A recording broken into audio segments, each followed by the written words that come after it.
บุญธาตุเมืองเก่าซึ่งใจบ่เศร้าอยากได้เจ้ามาร่วมสายทาง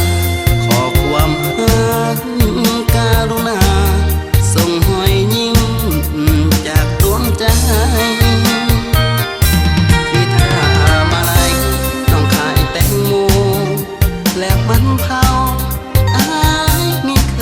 ยหยอกเว้าสมัครเป็นแฟนจากคนใดบอกแต่น้องตอบอ้ายว่าบอกไว้ใจผู้ชายต่างแดนหัวอกอ้ายยังเป่าแป้นขอหักน้องนี้ด้วยใจจริงอายห้องเพลงส่งแด่นอนอนงเป็นสัญญาถ้าหล่อลวง